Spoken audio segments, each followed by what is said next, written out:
Have you got the KCM thing VOD ready? Yeah. You want to get the screen share set up? Sure. And I can set my OBS up. But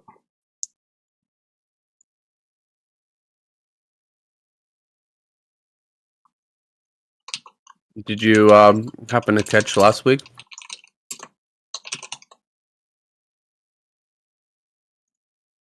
Last week, KCM? no, I haven't watched it. I was pretty rough, so I haven't really been watching anything. I only recently just started coming back to playing StarCraft again recently. Oh yeah. Was a little bit shocking, a little surprising. Is there any keynotes you could clue me on? Well, if you look at the lineup, it looks like Zerg is kind of insanely overpowered, and they threw SOC and YSC into the Terran and Protoss. And then YSC got 2 kills, and then SOC beat YSC, and then SOC all killed. What the fuck? Damn. Killed everybody else. Nice. Yeah. Go suck, man. Yeah. SOC got like 5 kills in a row. Pretty insane.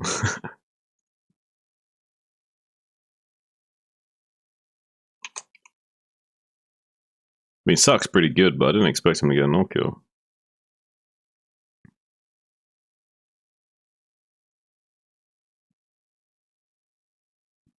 He's a pretty solid Terran. Yeah, he was just like on his A game. He even beat Snow, which I did not expect. And he made it look pretty easy too. He went Cloak Wraith in TVP. Pretty crazy. Cloak Wraith on 2 base, by the way. Nice. Not what you expect. Not what you expect.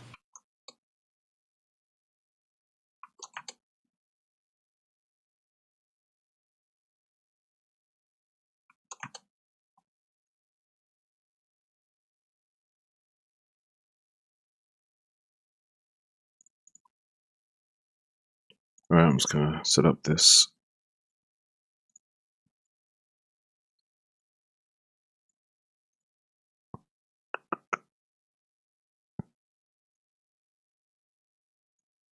There you go, for some reason it wasn't centered.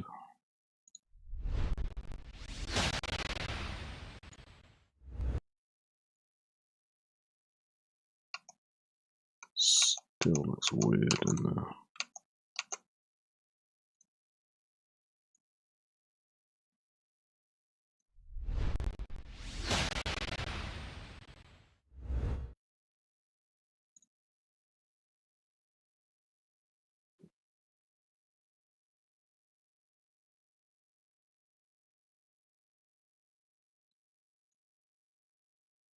That'll do.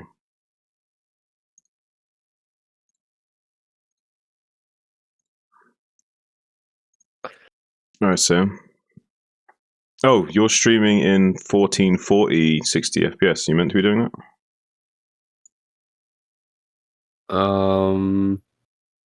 Wouldn't that like affect your bandwidth? Like, can you handle that? Maybe. Not sure.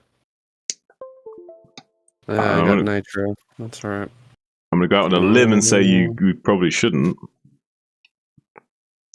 Just okay. Yeah. How do I change it? When you go into sharing it, you should be able to adjust the settings. So I should stop and then start it again? Yeah. And then when you go to share it, there should be like, you can change it there before you click the share button. You should be able to change the resolution and then the FPS or whatever.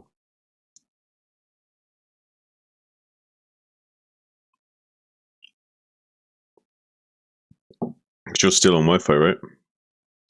Yeah. Yeah, definitely don't want to have too crazy bitrate. How's that?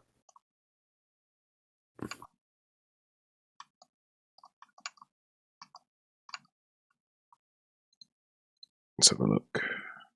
Yeah, I think this will be good. Okay.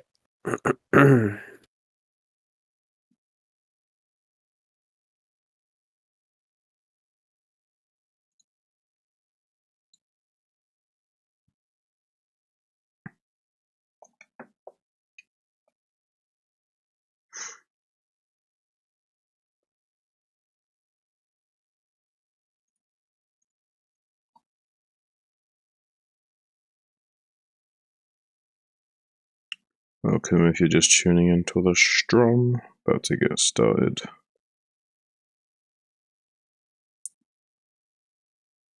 Takes a little bit of setup. You're looking at the. You believe that YouTube just decided to start playing.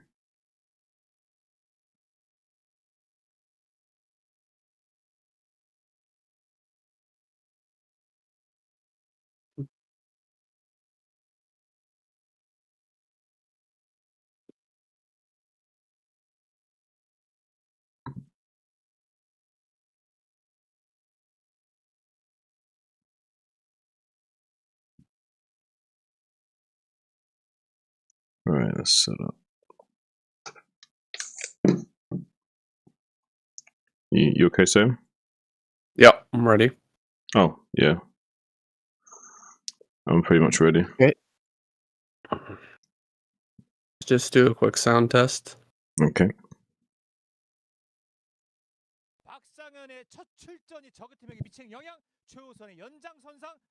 Test, test, test. Test, test, test. 1, 2, 1, 2.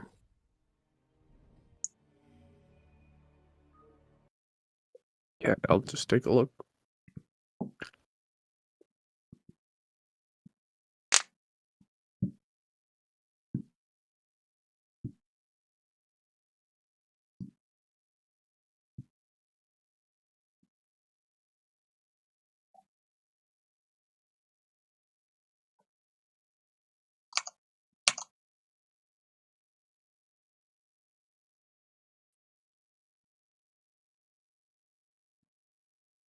Okay, looks good.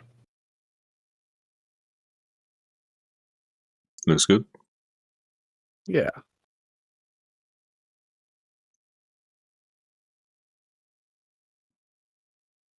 Oh, Sam. Hmm.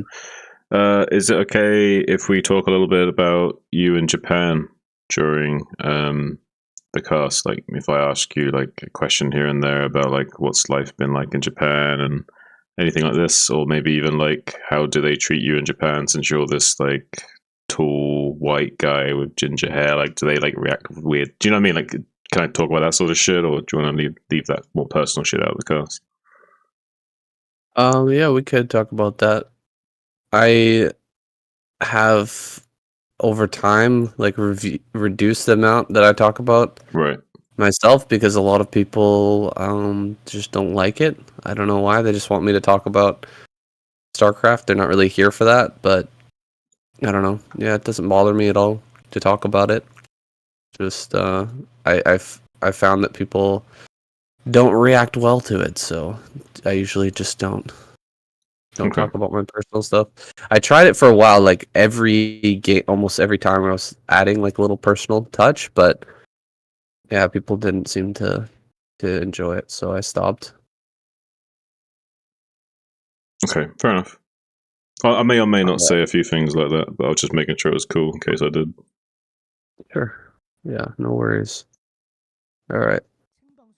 그렇죠. 생방의 묘미가 또 있습니다. 지금 시켜도 안 늦습니다. 그렇습니다. 예, 저는 임진묵입니다.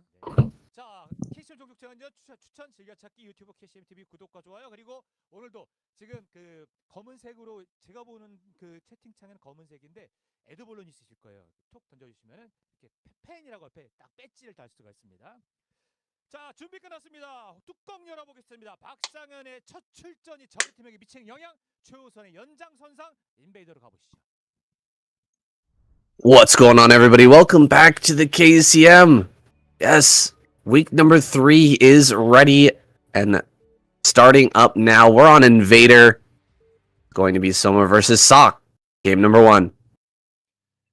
자, KCM 종족 최강전 2023 세 번째. All right, guys. No longer a solo cast. We've got Shun back in the booth. How you doing, man? Hey, I'm doing great, Saiyan, especially after recovering from feeling like absolute death. So yeah, we're feeling pretty good right now, Saiyan. How are you doing? I'm doing good, man. And this lineup here is looking fantastic. We've got Sock Roll, JYJ, YSC, Best Snow, Queen, Soma, and Jadong. Sock coming out first. You didn't happen to catch that last week, but Sock played amazingly well. Really outstanding performance in week number 2 here. Yeah, Sock's a really solid Terran. I mean, I'm a little bit surprised if he's pulling off those kinds of feats, but I'm not too surprised in the sense of I know he's a very solid player. It definitely probably a bit more solid than some of the other players we see on this lineup, like maybe slightly a better caliber player than YSC and maybe slightly better of a player than maybe Saber in some sense. So yeah, Sock's definitely a strong contender, but nowhere near the same absolute phenomenals. Like we have these lineups of like Royal, JYJ, Queen, so he's definitely not on these levels of players, but he is still a strong contender, I would say, and he's in the middle of the pack in terms of his ability, but apparently he's still got the ability to take out these top names as well still. So yeah, he I don't know if we're gonna see another series like that from Sock. If we do, we may have to consider him as a contender for the ASL Championship, but I mean, one good day is something, but if you can continuously perform, that is a whole other thing in itself. Truly, gonna have to do well, not only in 1 week of KCM, but consistently over time. Then you can prove yourself as a real contender. Now, we've got Sock going for a gas build here. He's gonna be popping out some early tech and maybe going for a Wraith play. We saw him versus Zerg last week go for a bunch of Wraith based games against Zerg, and he seemed very, very strong with that. I think we may end up seeing 2-port Wraith here once again. But the timings definitely line up for that. But he did pull off gas, so he's only mining 1 on gas right now. This could just be a fake out, though. He might be wanting to show Soma that look at me, I'm only mining 1 on gas. It's just a standard little mech play. And he's going to bully the drone out. Now we'll see if the SUVs come back onto gas or not, because that'll be a big tell. Because if he doesn't put any SUVs back on gas, he won't have the money to really afford that. But it looks like he isn't putting any more SUVs back on gas yet. So it looks like it's not going to be like a heavy 2-port Wraith build, at least. Yeah, it's looking more like a quicker expansion here. We may end up seeing him go for something a little bit more conservative. Go ahead and get a Vulture out on the map, put on some pressure, force that Sunken Colony out, and then we'll see where he goes from there. Maybe a quicker vessel here to bully bank the eventual metas that are likely to come out of Soma. We don't see Soma go for many lurker plays, so I'm expecting, and I think everyone's expecting, a meta play here. Ooh, a nice block on this drone that's trying to throw down the... he's still not able to throw that down. Uh-oh. That's quite late now. Is he going to be able to get across the map here before that Sunken stun? It's about 10 seconds too late, this Sunken, so the Vulture actually potentially could slip in, but there is still drones and links to block, so it's not like he will definitely get in and definitely do damage, but there might be a tiny window where maybe he can get onto the right-hand side of these minerals here and be really annoying, so we'll see. But Sunken's going to more or less finish just as the Vulture gets here. He's going to try and get in, or no, he's not going to go for it. Okay. I think he had enough time to get onto the right-hand side of the minerals if he so choose, but he would eventually probably lose that Vulture to getting pinned in by the drones and links, so he probably didn't want to lose that Vulture. Instead, wanted to keep it out on the map, full map control, and prevent any kind of counterplay from Soma to make sure that he can also stay on par with his build, because he doesn't want to have to make too many unnecessary units right now, because he's doing like a 1-1-1 build, which is extremely unit light.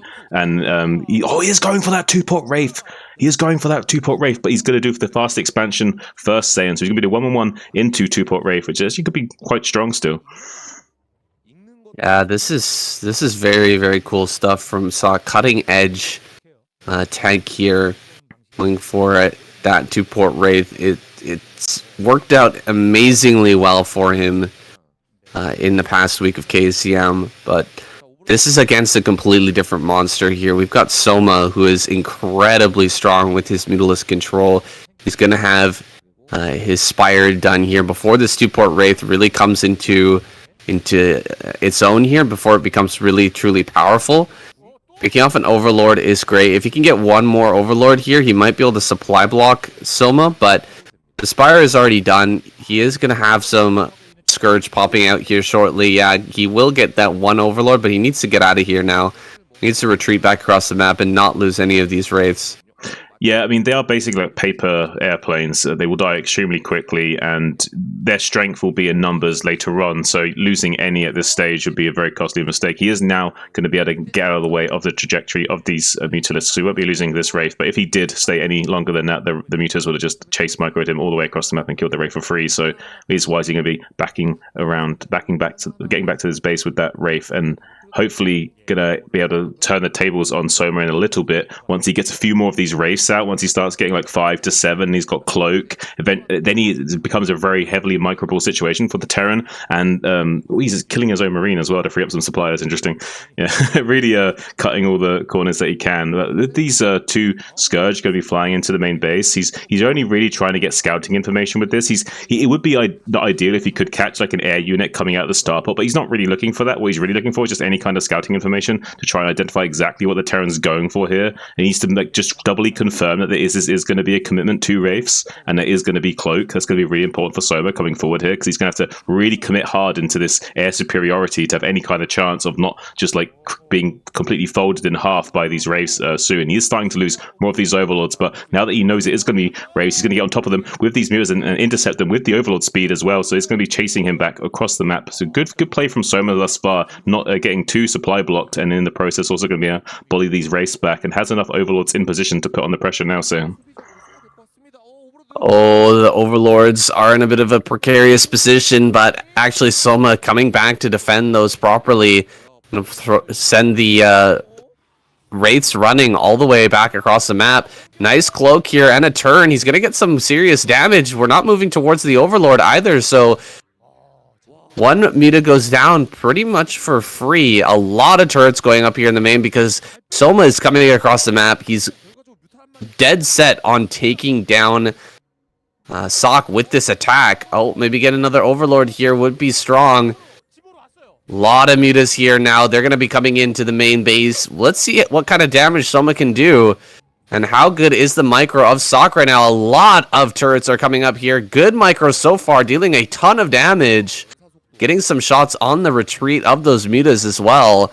Two Links going to make their way into the natural here. There's really not a lot of ground support, but the Wraiths still in high enough numbers are going to be able to deal with these Lings. Once again, coming in here to the main. Yeah, there's a lot of turrets going down in the natural in the main, but not too many on this like southern edge of the mineral field. So if Soma wants to, he can come in here and try and crack open the shell of Sark here. But it would be necessarily be advisable for him. Eventually, there will be a clock coming out. Now there's vessels out, so eventually a radiate will be coming soon. So instead, he wants to kind of play it a bit more passively and try and catch these Wraiths out in the open field, which is probably one of the wiser choices because he can't really afford to commit too heavily into trying to kill the Terran right now. There's just too much cost-efficient usage of the turrets. There's like 6 turrets in the natural, and we have a radiate now probably on this vessel as well. So it's going to be an untenable position for him to keep assaulting the Terran player, but instead he's going to try and use his supply advantage, currently now at 68 to 65, to try and bully the Terran player into submission once the Wraiths are caught out of position and the other side of the map. So you can come in and start killing these Wraiths, and now Soma, if he wanted to, can commit to the main base of the Terran player and start cracking open this position. But he needs to be careful with the irradiate going to be coming in from the natural expansion, and he needs to make sure he does a good Muta split on those. But is for the time being going to be able to crack open all of these turrets very quickly of so many Mutas. There's about 18 or so Mutas here, and here comes the irradiates from Sark doing a good job not splitting those Mutas quick enough. So it's going to be doing a good job of splashing down some of those Mutas, reducing the HP, but meanwhile killing all of these drones in the main base of Soma as well. So it's hard to call exactly who's ahead right now, but this could go in Soma's favor if he was able to get some Scourge to kill some of these Wraiths that are flying around in the main base, but he hasn't really been able to reduce this Wraith count yet. The Wraiths are getting insane damage. We do have still a third base up for Soma, so he's still mining somewhat here, but he's lost so much. Oh god, here comes the Wraiths into the natural. He's gonna go ahead and micro against this. God, that's such good micro. Able to actually kill off those couple of Scourge. More Mutas are popping out though, and eventually I think he overwhelms this. However, so many drones have gone down. He's continuing to radiate. Gonna go after the starports now. This is a very close game here. I'm not sure who is gonna come out ahead. I really wish we would have had Soma build some spores, because this play would be completely shut down by a spore. You just cannot fight a spore with a Wraith and expect to win, but he's killed everything in the main, he's killed everything in the natural, and this third base. He's still going after Overlords here. Soma has nothing to fight this. Yeah, he's desperately trying to make as much Scourge as possible. It's very light on the minerals right now, so Scourge is basically the only cost-efficient thing he can choose to make it. But with a little bit of micro, Sark's going to make short work of that. The Muta's still trying to do a little bit of pressure in the main base, try and kill what they can, but it doesn't really matter. Sark has a stabilized natural expansion of all those turrets, and he's not going to die anytime soon. So he's currently in an untenable position, losing more and more Overlords, more and more drones to these Wraiths, and eventually Sark's going to run away with the game and the victory here. And he has the irradiate energy on these main vessels as well, going to be taking out more and more damage onto these Mutas in the main base, completely withering any hope Soma had of coming back in this game, it looks like. I think Sark's done it. Yeah, he's done it for sure. There's no way to break this natural, and there's no way to recover economically here. GG is called, Soma taps out, and Sark, the ace, the MVP from last week, takes down another insanely powerful Zerg player. Probably the strongest Zerg we have on this squad has already been removed from the board. That is crazy. Sark making a name for himself in KCM, man. Yeah, he's a beast right now. I'm really excited to see what else he can bring to the table. Alright, we'll jump into the next one. Let's do it.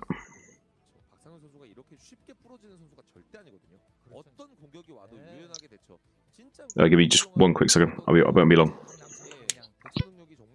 Okay.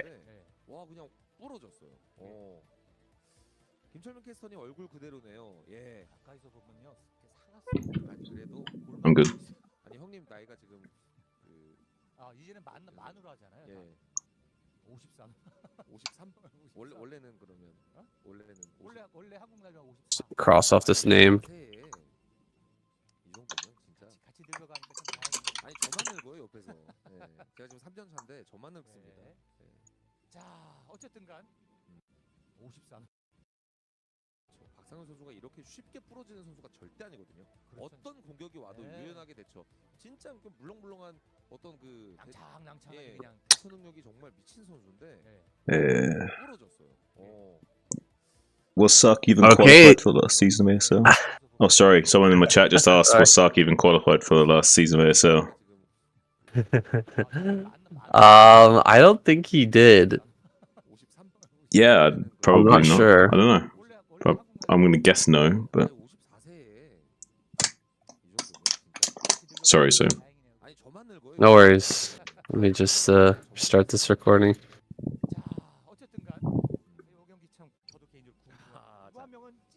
자 빌드 보세요. 정말 미친 선수인데 와 그냥 부러졌어요. 김철민 캐스터님 얼굴 그대로네요. 가까이서 보면요. All right, here in game number 2, we're gonna have YSC versus Sark. So, sending out the Protoss ringer from last week, YSC was on a bit of a rampage before Sark shut him down. Gonna have an opportunity to take his revenge here on Retro.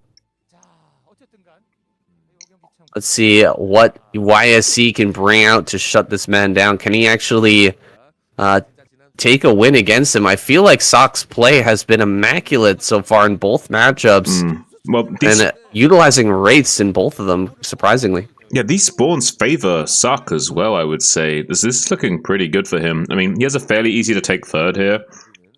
He has this choke point on the bridge as well to help deal with the fact that we have the Protoss player in the bottom right here as well. So I actually think this works really well for Sark, getting these positions on Retro. Because it's going to be much easier for him to take his third. He doesn't have to worry about expanding towards the Protoss. In the later phases, I'm not sure if the mid to late game phases, it's good for him because the Protoss player can take the top right and have that as a second rally that he has to fight into this huge gaping maw of a center, which is kind of like daunting to do against Protoss sometimes.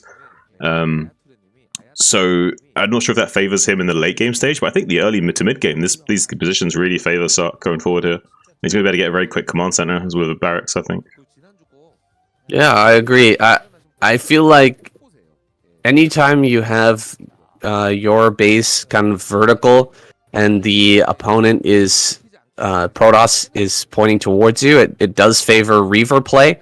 Reavers can get into that main base or into the natural, but definitely a lot easier to expand to that third here, since it is pointing away from the Protoss player. He's not going to be able to easily put Dragoons up on that high ground and just kind of bully you away from taking that third, or just slow that down endlessly. And that is a feature of this map as well. Retro has much closer ramps than a map like Fighting Spirit. Makes it a lot easier to take that third, and in this case it's going to be even easier. Well, we've got a bunker coming down here, but I don't think this is any sort of commitment. We don't have a second Marine on the way across the map. Just trying to force... Oh, no, sorry, we have 2 Marines, but no third on the way here. Just going to try and maybe kill a probe or 2. 1 probe is going to go down, maybe a second. Oh, nice, gets 2 probes. Hey, not bad. Slowing things down a little bit, and he's got a command center of his own on the way back at home. Yeah, looking pretty good, I would say. This was kind of like a semi-committal. Like, he understands that it's a Nexus first, so the Zealots will be a little bit slow in coming out. So as long as he forces some kind of reaction out of the Protoss player, this is looking pretty good for him. And he did pull a lot of probes off the mining, and he did lose 2 probes as well. So this actually worked out pretty good for Suck, I would say. This is definitely a little bit of a win for him going forward. Yeah, it's never a comfortable position to be against a Protoss who goes for Nexus first. If you're not able to break that, generally it's accepted that you're just going to be behind without the full, SCV pull and bunker rush working out. But he got YSC to build 2 gateways. YSC did not skip on that gateway count, and he killed 2 probes. So I think he's fine here. Absolutely, he's going to be okay. He's got his factory on the way here now, and things are looking pretty decent for Sock. Yeah, I mean, currently only just now is YSC getting ahead in supply. Up until this point, Sark was looking pretty healthy, and so I would definitely say he's kind of navigated this small build order loss into a kind of a slight lead for himself. The one thing we can say, like, he has to be cautious about the Reaver play into the main base, like you were talking about earlier. If YSC does decide to go for this really fast Reaver and Sark doesn't kind of see it, then maybe that could be pretty detrimental for him. And we see this engineering bay being built at the third base location of YSC here. I guess also to kind of get a bit of a block on that potential fast Nexus play that Protoss players like to go for, about the 5:30 to 6:30 mark. They always want to be throwing down this Nexi really quickly on location, so that'll be really annoying for YSC if he doesn't scout that. It will kind of force him to expand to the 6 o'clock instead, making it a much easier position to a siege later on for Sark. So it would be nice if he could force him to expand there. Yeah, this is not something you regularly see. A lot of the times, if there's some sort of Zealot rush coming across the map, will have the Terran player drop an eBay at the natural to slow that down, but Sock taking that a step further, going and blocking the third base, and look at this. The probe is going to arrive, and he just can't build this Nexus. So this is actually going to work out very, very well for Sock. So I love it. Sock coming up with some new ideas, not only in how to punish or at least equalize after a Nexus first, but also how to abuse the Protoss player here who's trying to grab a quick third as well. Yeah, it's kind of a nice little meta thing, and he did do like more or less what we expected him to do. He went to try and take that Nexus just after the 6-minute mark. So many Protoss players are doing this. They're taking this like kind of standard greedy timing of making the Nexus like just after that sort of 6-minute mark. Usually it's about 6:20. But it doesn't matter. They're usually taking it just after the 6-minute mark. So having that timed out nicely to kind of put a bit of a thorn in YSC's side and really mess with the time, the ebb and flow of his build order, kind of being a little bit annoying, and also disrupting any kind of control that the YSC felt like he maybe had in the game as well. It kind of frustrates you a lot when you are kind of forced to do everything off beat and off the usual beaten path that you're so used to walking, and when you're forced to navigate a different kind of jungle path that you have to carve out for yourself, it can be really tough to navigate. And that's what you see a lot of Terran players struggle with, is they get pushed out of their comfort zone, and they can't really handle going off-road anymore.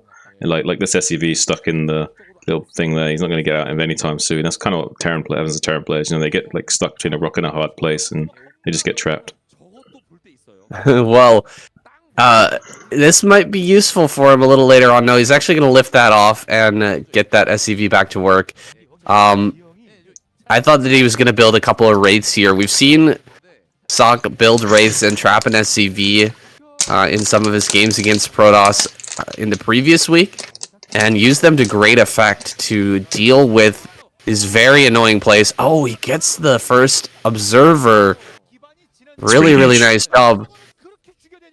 But as I was trying to say, is like he picks off that shuttle and removes the threat of the Reaver very early on, and it's paid off huge for him in some of these previous weeks of KCM. But we'll see if he ends up building any wraiths here. He's already got his science facility done. He's getting into his next upgrade and starting to move forward here, inch by inch. I think it's just about time to try and take this third base. Yeah, it's over the next minute or so, we definitely should see him inch his way out onto the map a little bit, just enough to start getting some ability to... Oh, he's going to sneak out with this dropship. He might actually go undetected here. This could be a really big deal for Suck. If he gets out onto the map with this dropship undetected by any scouting forces of YSC, a lot of damage could be done, but I think he is set up quite nicely at his third. But if the dropship goes into the main base, this might be an ideal situation for Sark here. There's like 2 or 3 vultures at least in this dropship. This could be huge news for him. And it is at least 3 or 4 vultures into this dropship going to be coming into main base. Good Sim City from YSC, going to be preventing critical damage at least, but it's going to be losing a few of those probes, and also might be able to get into the main line now with the dropship going to be ferrying over those other 2 vultures into the main mineral line to snipe more and more of those probes, force with the line. The other 2 vultures coming down to natural expansion as well, getting into the natural to kill some more of those probes as well. So huge damage from Sark, really crippling the economy at a key junction right now. So really good news for him. Continuing with this fantastic drop play. I mean, this was a big key to his victory and his all kill in the last week. So love to see him finding ways, finding means of getting these dropships out on the map. He loses it, but one of the big keys, I think, was getting rid of these observers, and he gets rid of another one, constantly denying that vision from his Protoss opponent, making it difficult for him to see these dropships coming out on the map. He may end up producing another one because they have done so well for him, and a lot of probes have been killed now. YSC, he's camped out on this high ground. It's time for Sok to start pushing forward as we reach the 11-minute mark here. The 4th Nexus going down over in the top right-hand corner, and I think we are going to see him throw down gateways over in that location. It appears to be just a straight-up speed shuttle style here from YSC. Going to be getting into Storm and, of course, just continuously producing Reavers for the time being. Yeah, it's going to be a little bit annoying for Sark coming up into this 9 o'clock position to try and take this with the Reaver play from YSC. He will eventually get up there, but the problem for Sark is that he has to be careful from getting counter-attack plays from YSC as he goes in to deal with that. He's going to be sniping this observer in the main base area, so if he keeps sniping these observers, it's a nice little pickup for him. Trying to shut down any kind of vision of YSC is going to be critical in not getting outmaneuvered in the upcoming stages of the game, but it looks like he's going to be trying to edge out onto the middle of the map and try and go for a big push here, see if he can force YSC into an open engagement. There's a lot of speed zealots, though. He needs to be careful. Beautiful fact that he's already laid down mines to kind of protect that flank. If he didn't have those mines in position there, could have just got his tanks absolutely squashed by the army of YSC. So he's very active with these vultures and keeping them in position to repel any attack that comes out from YSC. Now going to be getting this vulture raiding pie out onto the map. YSC trying to move his army into Northern Threshold to try and intercept those, but now with the patrol micro going to be mowing down some of those zealots on the way en route to the top right, and going to be cutting off some of those transferring probes as well, trying to devastate some of the economy that was already in transition to this top right base. Only one cannon on the ramp as well. There's two cannons on the mineral line. It's going to be throwing down some mines. Sark now coming into the main base in the top right corner to try and shut down all the rest of the mines that, all the rest of the probes that does do so, laying down a few more mines from these vultures and being as annoying as possible, sending the vultures into the back of the base as well to try and buy as much time as possible. Great play from Sark thus far, so. Yeah, great play so far. He's gonna come down with the command center here to the bottom center. 6 o'clock is gonna be the choice rather than the center left. So we talked at length about the structure of this map and how he was in a good position to take center left, but with that Reaver on high ground, actually Sark is going to decide instead to go ahead and grab bottom center, taking this big wide area here in the middle. Can YSC bust through that though? Mines are being placed.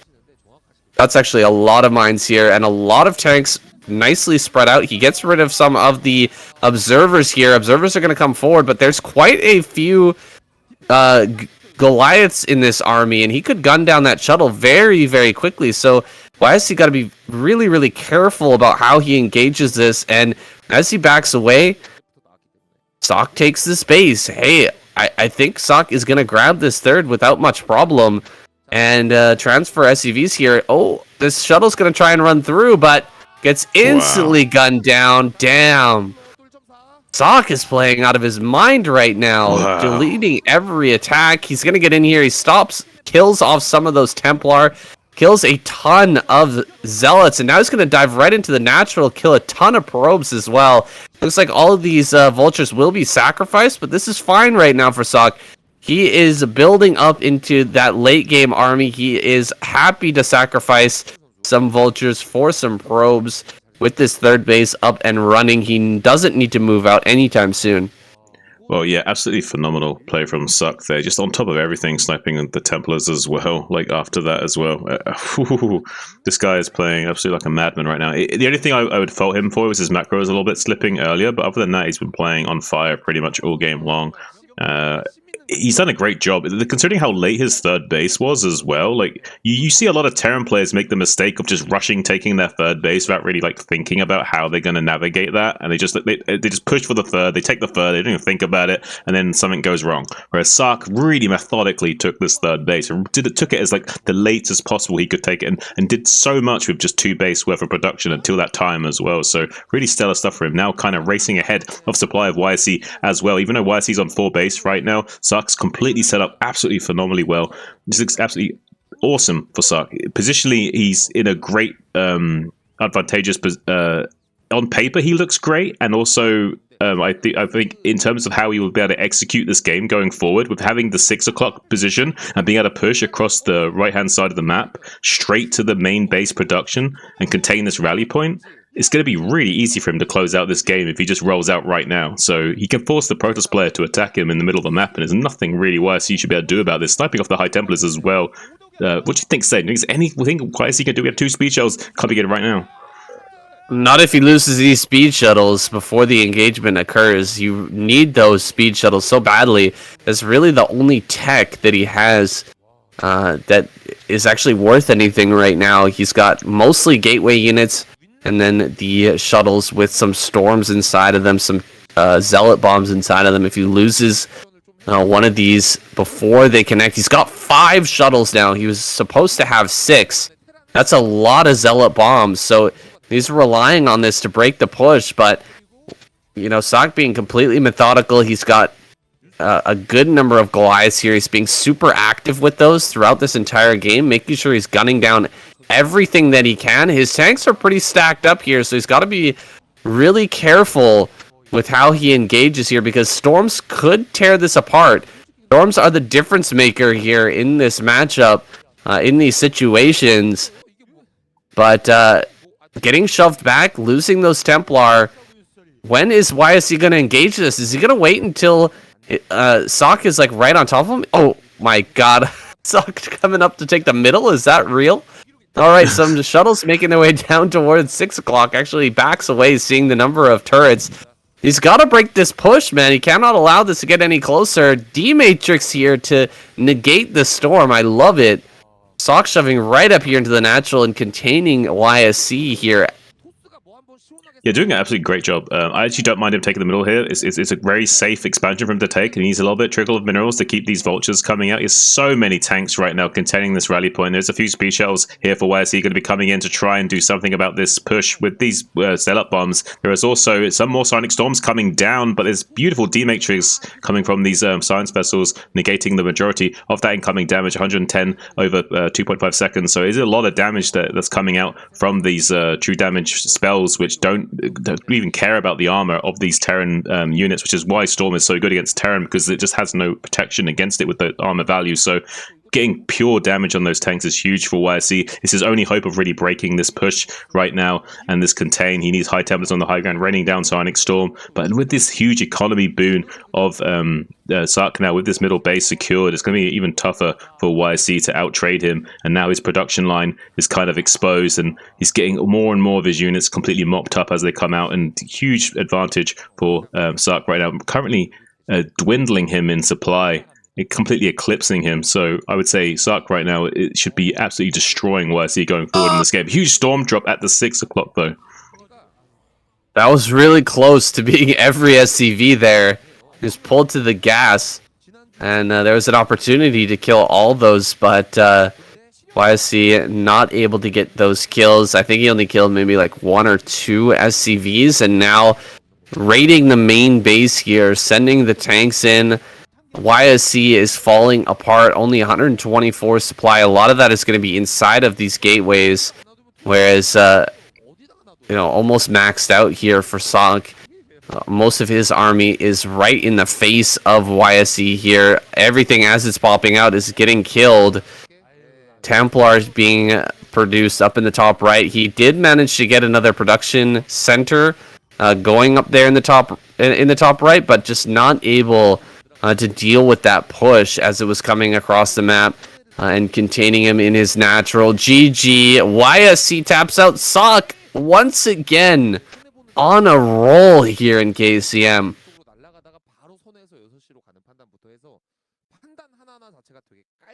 Okay. Nice. Wow, man. Sock ain't playing around. God damn. Damn. Yeah. That's crazy. He's playing out of his mind right now. Like, the amount of, like, skirmishes he's winning is fucking nuts. Excuse my language.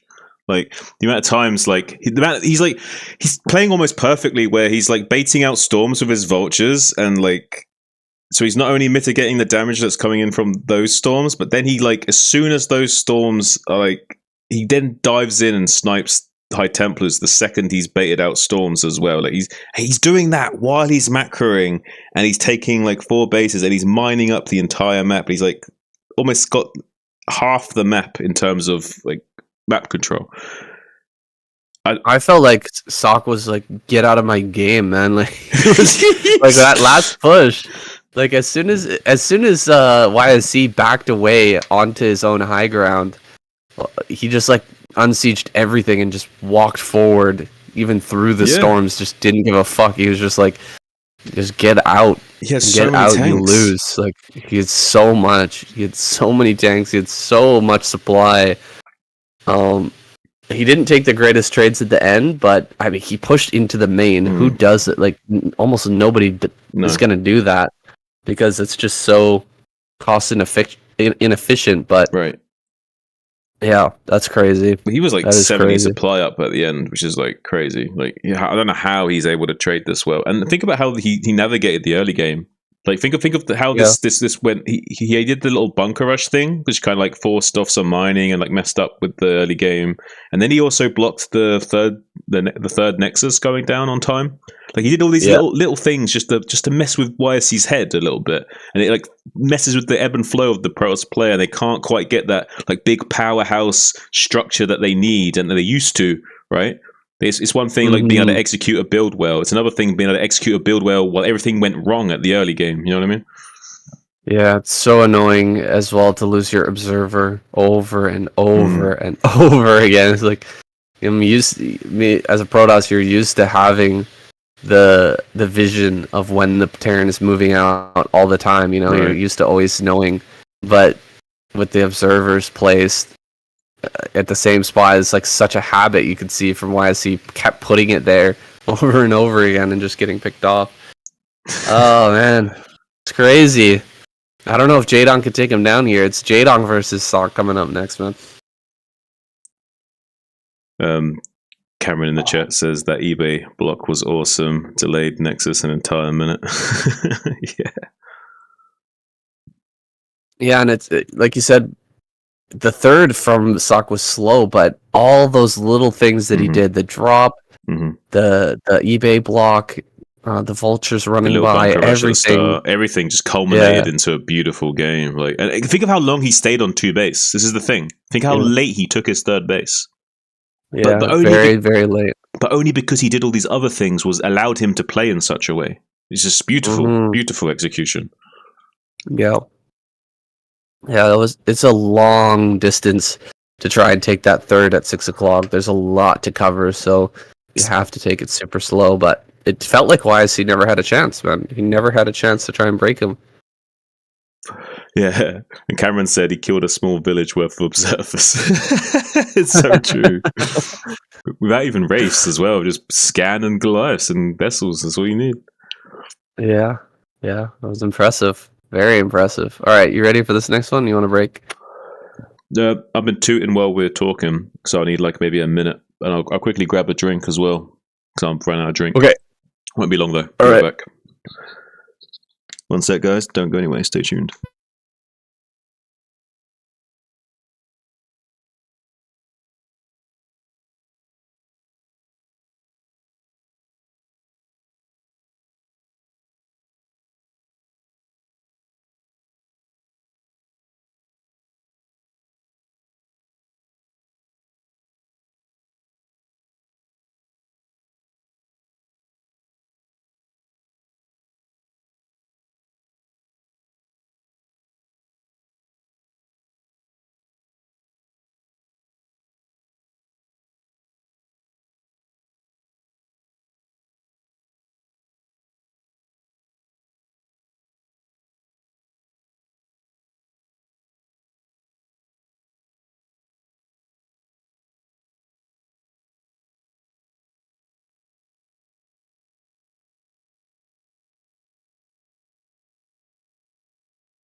All right, I'm back, man.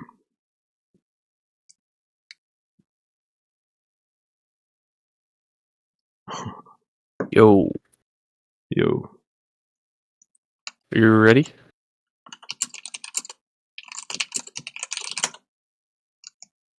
Yeah, I'm ready, man. All right. 오늘 1경기, 2경기 모두 다 운빨은 없었어요. 뭐 운이 좋아가지고 막 얻어 걸리고 이게 아니라 진짜 순수하게 자신이 판짜기를 해가지고 올킬을 성공시키고 잡고 연승하고.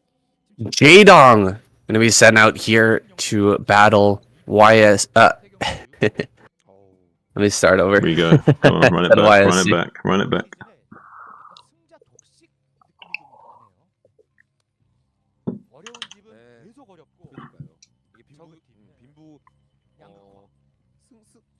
Jadong gonna be sent out here next to fight against Sock here on Dark Origin. Looks like Sock gonna be sending out an early SCV, going for a 9 racks here. And Jadong throwing down his spawning pool. So this is not an optimal situation for Sock to start here. Yeah, it's gonna be 8 racks versus 9 pool.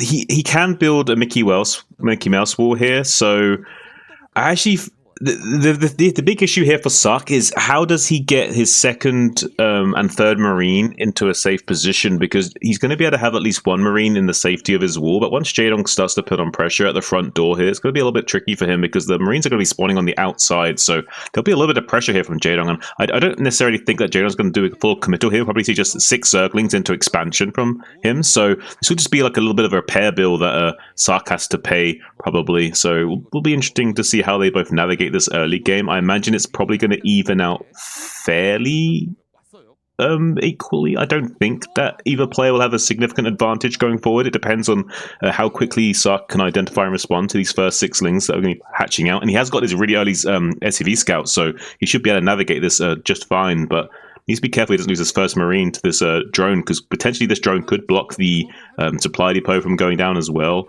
So he needs to make sure he bodies out this drone, but doesn't want to lose any HP on this Marine either. So a little bit of a mini game from both players here. Going to be blocking this hatchery from going down as well. It's his SCV, but might be losing it to the links. Needs to be careful here.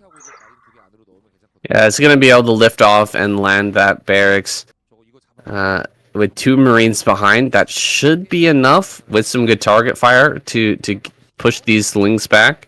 I don't think that Jaedong will continue with this play. The plan here from Sok was actually to get some early damage done to Jaedong. So he sacrificed his economy a little bit here in the early game. He will be able to get into his command center though now. And with only 2 Marines being forced out, I don't know. I think this evens out pretty well, as you said. Mm-hmm. Yeah, I don't think either player really gets a significant advantage here. I think this slightly favors Sark, but because the Marines are spawning on the outside, he can't really increase his Marine count for some time. I think it evens out quite nicely. He only just now will start his Marine production, so I think overall this will... Jaedong could, if he wanted to, try and put on some pressure and try and kill this one Marine and then try and kill the other Marine as it comes out. He has an additional Zergling, so what he can do here is try and wait for these additional Zergling to come in, then try and kill these 2 Marines that are up against the supply depot. That is a possibility for him. He could also then time that with the other Marine coming out. So if he goes in for this little pincer, he's going to be trying to kill off these 2 Marines, then he'll back away, which is a pretty wise choice from him. It does put him slightly ahead, actually. Especially if he's going for this sort of like 2.5 hatchery muta play. So I actually kind of like this from Jaedong, especially because he's limiting the options of Sark here by reducing the Marine count, kind of negates a lot of the potential early timings from him as well, so it makes Jaedong a lot safer and able to optimize his build here. So I think this is overall a slightly Zerg favored situation. He could leave these 2 lings out in front of the barracks as well and just try to pick off any extra Marine that pops out, but instead he's just going to track down these Marines. He sees that they are returning home, so he's not going to have to produce too many more lings. Looks like he did pop out another 2 just in case Sok was serious about coming across the map, but from now it's just going to be full on drone production. We're going to see that 2.5 hatch thrown down and a muta build coming out from this, going into a pretty normal game from this kind of weird start.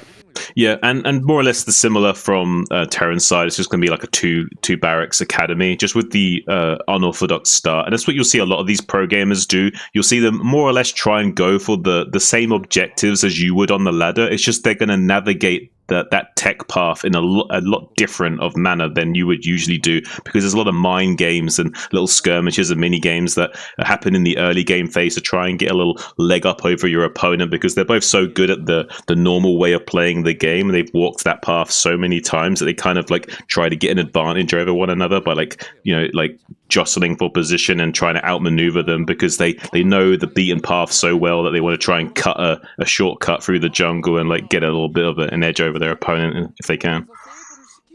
Big scan here from Sok. He sees lings are popping.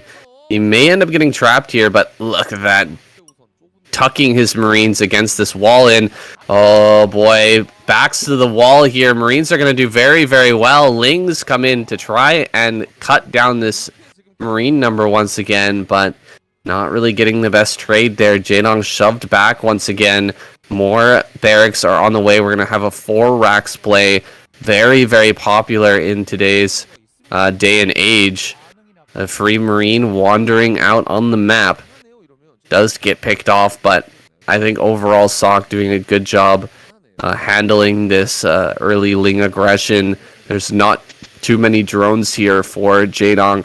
He's going to be sending his first few mutas across the map, and we'll see if and when he decides to go for a transition here. It's going to be a little bit less powerful than had he popped out drones rather than those Lings earlier on.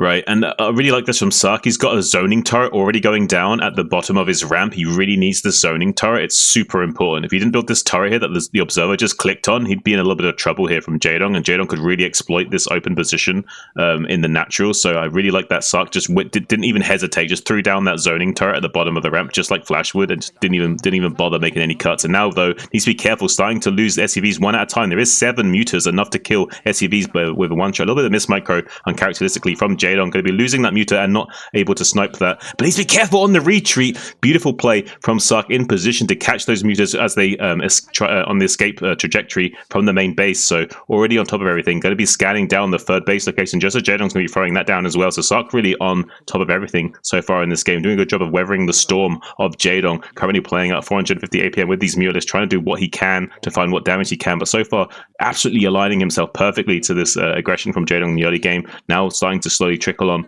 more and more of these mutas, going up to a count of 11. Probably won't be trying to commit to too much aggression here, but we'll be trying to skirmish with these bioforces for the time being while doing a tech switch into lurkers. Yeah, the tech switch is on the way here. Jaedong, I don't know about this just going straight into Hydra here, or going straight into Lurker, because how are you going to defend that third?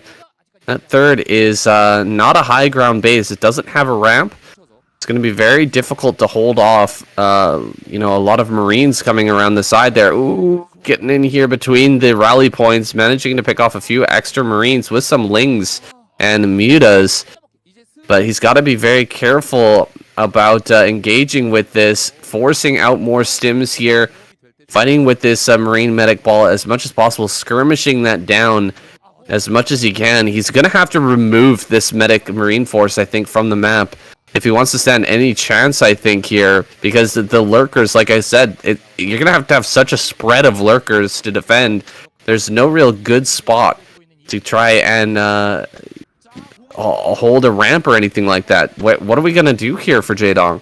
He has to hold the bridges, more or less, saying it's going to be a little bit tricky for him to get set up. He's kind of did Jaedong chose to be really fluid in his mutalist positioning here. He should have stayed behind the bio ball to try and pick off stragglers, but instead he was worried about losing the control of the bridges, so he kept his mutas very passively in front of the bio ball.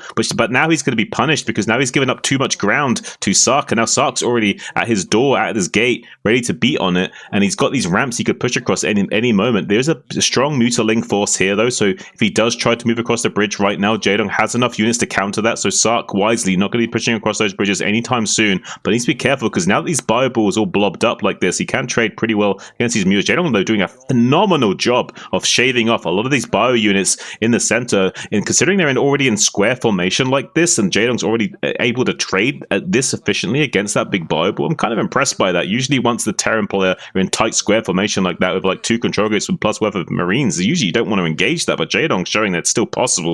So really stellar micro from him, still playing at over 400 APM. Going to be switching into Hive now, going to be needing to get into those Defiler units. Now we're seeing the science facility just about to finish up for Sark as well. Going to be needing those science vessels coming out in about 11 minutes. He should be having Irradiates online, which he will need to do so because Jaedong's going to get absolutely online and be a monster to deal with if he doesn't do something soon. Jaedong going around the left-hand side of the map with some Lings and Mutas, looking for a counterattack, it looks like. Maybe gonna head over towards this natural, but Sark already on the retreat here, getting just over the bridges right now, and has a Marine medic force back at home as well. It's gonna delete one of these turrets. It's been messing up his gas mining here in the natural, so getting rid of that turret, he will be able to mine enough gas to produce double science vessel pretty comfortably from now on. More drones popping out for Jaedong here as he continues to increase his production. Oh, this counterattack now coming in, going to catch a bunch of reinforcing units here. Unfortunately, going to lose that Muta, but that was a great attack there by Jaedong, just kind of reducing this force, slowing it down as well. Now as the Terran player moves across the map. Lurkers are already going to be finished up here. And yeah, I think you're right. Just going to hold the bridges. But there are 3 bridges. It's quite a lot of space to try and control here. I don't know if there's going to be an opening for Sock, but I think that if there is, it's going to be on this 3rd base. Right, I think the real selling point is going to be, how does Jaedong want to navigate taking his 4th? Is he just going to leapfrog Dark Swarm all the way up to this like 3 o'clock position here and just take this as our 4th? Or are we going to try and take one of these corner expansions? Like, I'm curious what expansion path Jaedong wants to take here. He's going to want to be taking this 4th gas within the next few minutes. So I'm curious to see how he wants to navigate this. So far, he's doing a good job of controlling the map with these mutas. He's keeping them unstacked right now just in case an irradiate came in.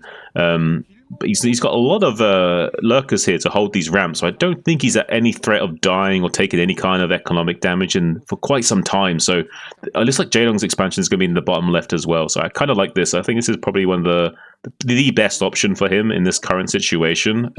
He definitely could have tried to take the 3 o'clock, but I don't think it would have been wise. It's way too wide of an expansion to try and hold, especially because we get attacked with the high ground, but low ground. So now Jaedong coming into main base, so it could be delaying some of these buildings going up. It's actually quite annoying to have this command center delayed even a little bit, because the third timing of the Terran, once he can get away with it any time right now. There's no real pressure from the Zerg that he needs to worry about, so he could just take his 3rd right now. So having that delayed by even any time at all is actually quite frustrating for him, because he needs to get a 3rd gas online to start combating this Zerg, who's going to be going up to 4 gases momentarily. Already going to having defilers now throwing down dark swarms on this right hand side, so completely shutting down any kind of aggression coming from Sark as well.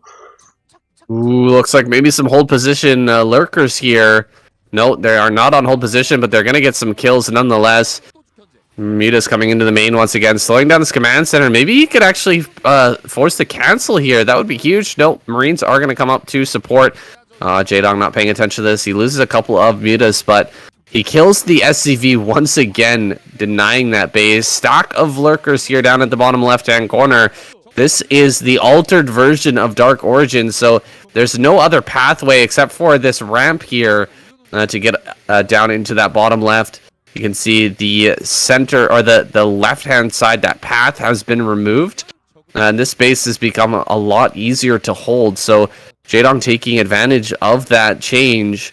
Going to be holding that base from the high ground. We've got a Nidus network completed. As soon as that base finishes, he's going to connect those Nidus, that Nidus down to the bottom left and hold that base here with some defilers and some lurkers. Plague comes out, but not the greatest plague here on just a few of these Marines. It was a great split and attack from Sock. Now his units are really stacked up there. Perfect situation for a plague, but looks like Jaedong just doesn't have it.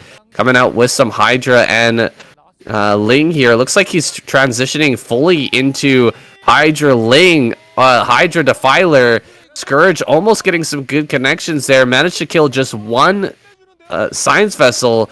And the Hydra switch is in full swing now. Nidus down here in the bottom left. He's on 4 gases.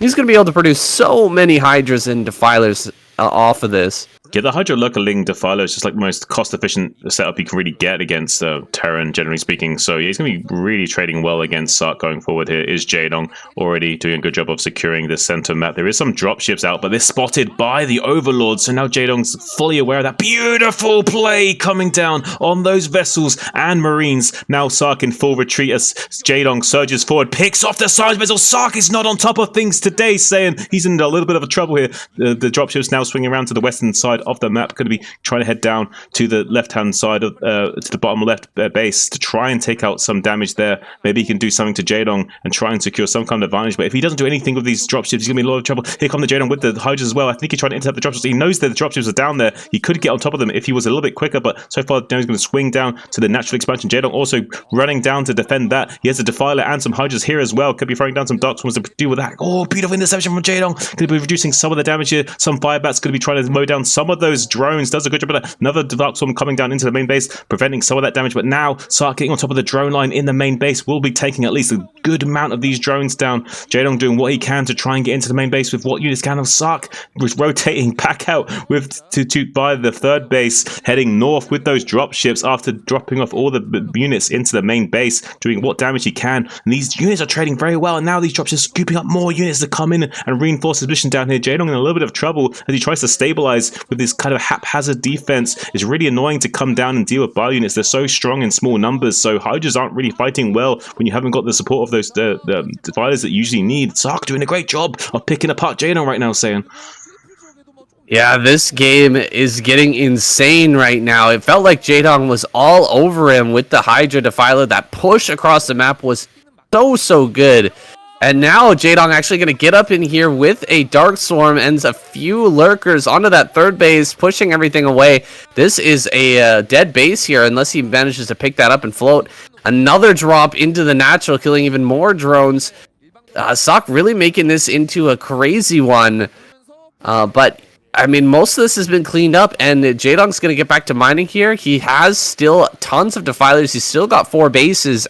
When all the dust settles, I think he's going to be okay here. Throwing down some Dark Storms. He needs a Dark Storm and a Plague to fight this army. Hydra's not going to trade well without that Dark Swarm. He lets all the Hydras die. Uh-oh, that's not good. All the Hydras are dead, and he's going to run straight up here into the natural.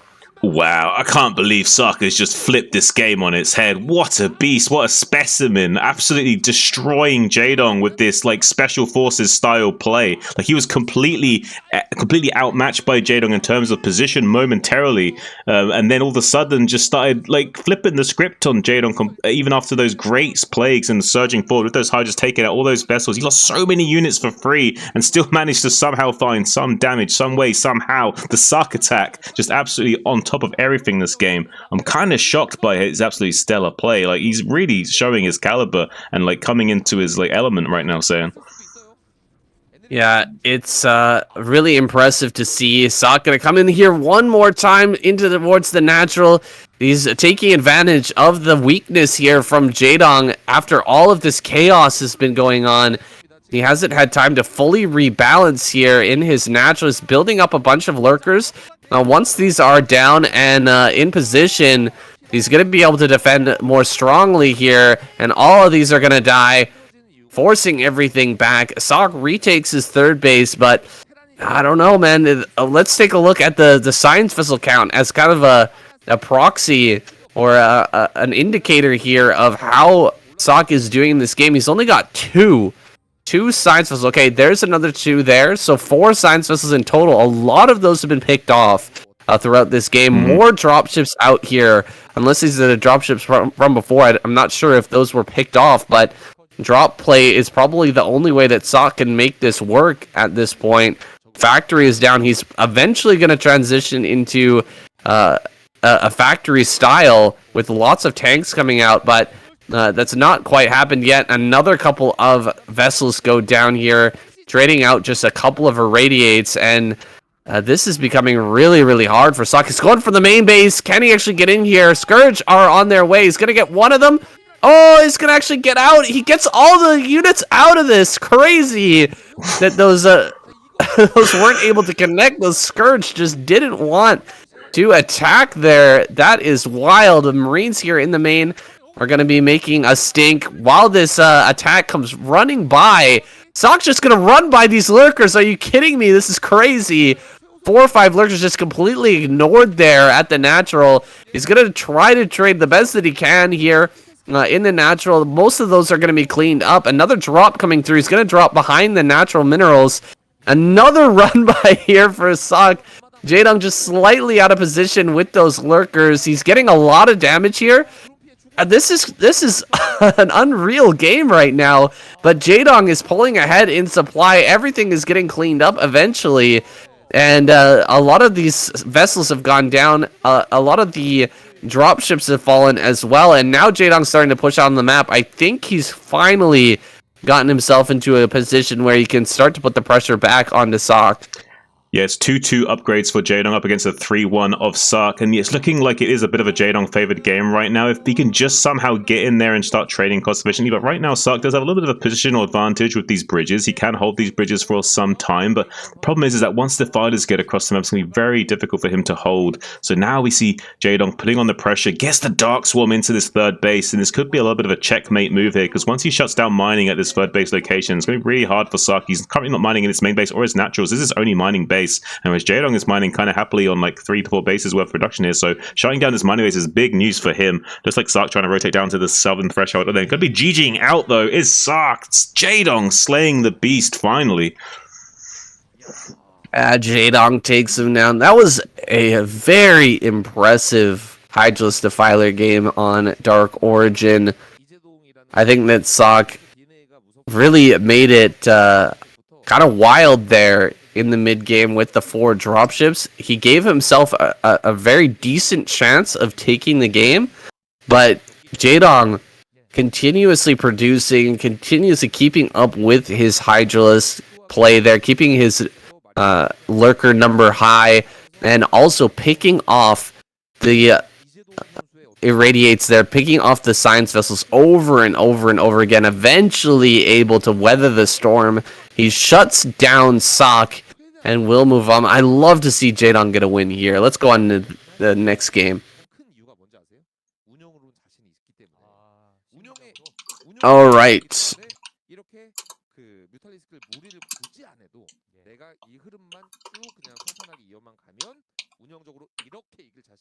Need a little break?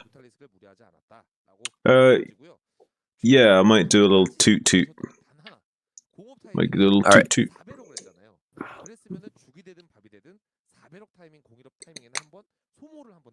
Man, Sark though, playing like a beast. Even he lost that game, and I still feel like he played really well. I mean, he did lose too many vessels though. The main issue was we took a big plague and then just lost a bunch of vessels for free to the Hydras. If he didn't lose those vessels for free, he would have been in a much better spot, I think.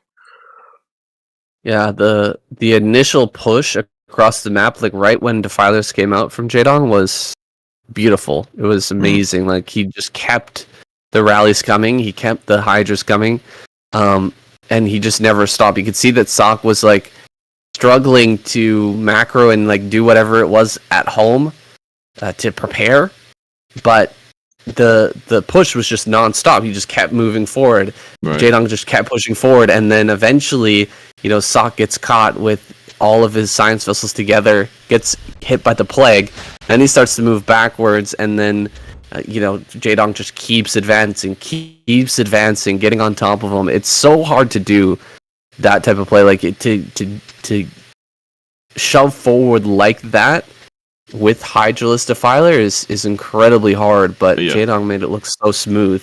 It's seriously like mechanically intensive, you know what I mean? Like to like macro and micro all those moving parts like that. And Jaedong's the kind of player that has not only the ability to do that kind of play, but also the experience to like not choke, if you know what I mean. Like he will choke sometimes, don't get me wrong, but like he will be a lot calmer in those situations than a lot of the other pro gamers would be, because like it's really tricky to navigate some of those like very meta ways of playing. It can fall apart so quickly if you're not careful.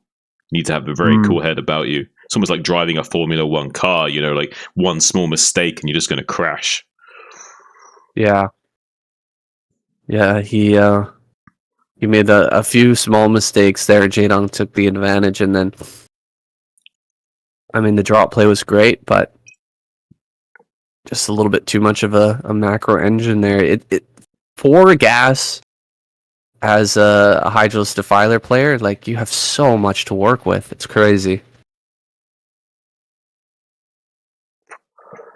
Yeah, but do you see how quickly you can fall apart as Zerg though? Because it's even though it's a very cost efficient composition, it's not easy to maneuver. It's not easy to bring to bear that value sometimes, and especially when you're getting pulled around the map like that. Yeah, the best thing to have as with the Hydraless Defilers, you want to have like a unified front, where you're like kind of like pushing back and forth between the Terran player. And you can have all your Defilers behind the Hydras, and then the Hydras are pushing forward, the Lurkers are pushing forward, you can go for the Plagues, you can go for the Dark Swarms, but the great thing about what Sok did was just spread things out everywhere, so there is no united, like there's no front for the Hydras, and then suddenly Hydras are dying all over the place because they're not under Dark Swarm and they're not fighting Plagued Marines, so... Yeah, I mean, it was a great play, and a great game, honestly. Just Jaedong managing to outdo him. I love to see Jaedong win, man. It's it seems rare in KCM. It seems like he honestly gets knocked out pretty quickly most weeks, but maybe we'll see him go on a tear. Yeah, I'm hoping for it. I'm hoping to see him play a lot more on form. All right, you ready to get started? Yeah.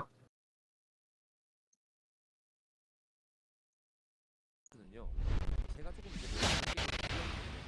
예를 들어서 스타트로 비교를 했을 때 역전 빈도수가 높아요. 꽤나. 예, 10게임에 한 게임 정도는 9대1 게임 역전이 되는 경우가 종종 발생합니다. Snow gonna be our next player here to hit the stage. Going up against Jaedong on Neo Sylphid. Jaedong on fire. Able to take down Sok there. You know, usually before last week, I wouldn't have been surprised to see Jaedong take down Sok, but after the way Sok has been playing, that is a serious achievement. Oh yeah, I mean, even though he lost to Jaedong, he still put up a phenomenal fight. I mean, that was exceptional performance from him. If he hadn't lost those vessels for free, I think he even takes that game. Like when Jaedong got the plague and they got the vessel kill, follow up the Hydra. So yeah, I don't know, man. Like Sok is just playing like something different recently. We have to keep an eye on him for sure going forward. But now we got a new game, new players. So going to be Snow spawning in the 12 o'clock position. On Sylphid, like you say, going to be going for that gateway first. He really does like this kind of style of play. It's very respectable way of playing as well.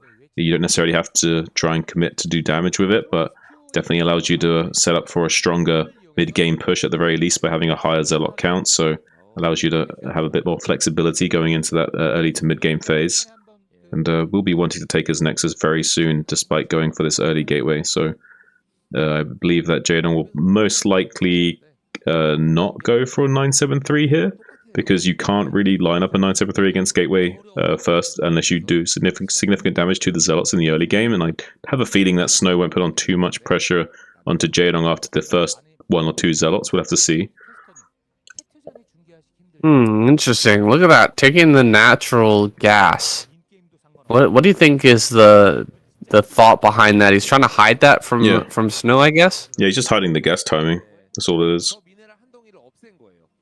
And we've got 3 sets of Lings coming out here. The Zealot is about to make its way into the natural now, so Lings are going to be out in time to defend against this, but he is going to be able to force away these drones. Since he did take the gas at the natural, he's not going to be able to mine off of that for a little bit here until actually the Lings clear out this Zealot. So he's going to get in there. This is a little bit frustrating, only able to hit with 1 single Ling on this Zealot. So the Zealot's going to trade out for about 4 to 5 Lings. Already taken down 4, gets a 5th Ling, and there we go. He finally does go down, but 5 kills. Pretty rough to trade that many Lings for just 1 single Zealot, but it had to be done. Yeah, it's really rough. I actually think this went really bad for Jaedong. I'm surprised he didn't map this out better. I'm sure he prepared for this correctly. He should have had some kind of game plan on how to not let the Zealot get into that position there where he could trade so efficiently. Like losing 5 Lings for 1 Zealot is not a position you want to be in early game, and those Lings were definitely not going to get out in time for that Zealot to get there anyway. So a little bit questionable decision from that. I'm sure there was some kind of preparation that went into that maybe kind of glossed over some possibilities from Snow there, but I still think it was a little bit questionable from Jaedong. Maybe some issues in his preparation. But we're probably going to be seeing the standard timing from Core, from Snow, going into probably a fast Stargate to confirm exactly what we're going to be seeing out of Jaedong. And it will be that sort of like 3 base Spire play probably from Jaedong going into 5 to 6 Hatch Hydra as a follow-up. Yeah, we don't see a second gas just yet, so probably not a meta play here, just a few Scourge to deal with the Corsairs, but the lair was pretty early. Giving me pause here. I'm not sure if he's going to actually go for Muta here. We'll have to wait and see if another gas pops up in the next few seconds. Now it's looking like a Hydra build, as you said. We'll see a few more hatcheries coming down here shortly, and eventually getting into that Hydra Den and those upgrades. Stargate coming up here for Snow. Doesn't have any information on the map right now. Not willing to send his zealots out to die because there are quite a few lings on the map. Citadel coming down.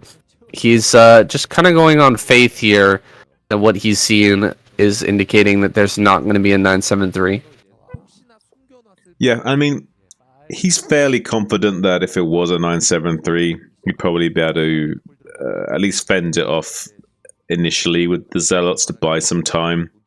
The only issue is that he hasn't really scouted diligently with probes or anything leading up to this. So if it actually was a 973, he might be caught off guard by it in a strange way. Like, the way he's played actually would probably lose to a 973, but I feel like he's very confident there's no way Jaedong would attempt something like that, because if he even remotely gets scouted by Snow, then it just won't work. So there's no way Jaedong should commit to something like that. You could make the argument that that might be the reason why Jaedong would try something like that, because it wouldn't be expected, but it's going to have a very low win percentage compared to what he would be doing now, and doing something a lot more skill-based and less luck-based, and focused on just how well he can execute the build. Is a lot smarter way for Jaedong to play, but he needs to be careful. We're going to be losing potentially one of these overlords, which will start to supply block him if he loses any more than 2 or 3, but he actually made quite a few overlords in advance, so won't be getting supply blocked as long as he doesn't lose another single overlord. So pretty good from Jaedong, not going to be getting supply blocked as a result. Is going up to 6 hatchery production like we thought, so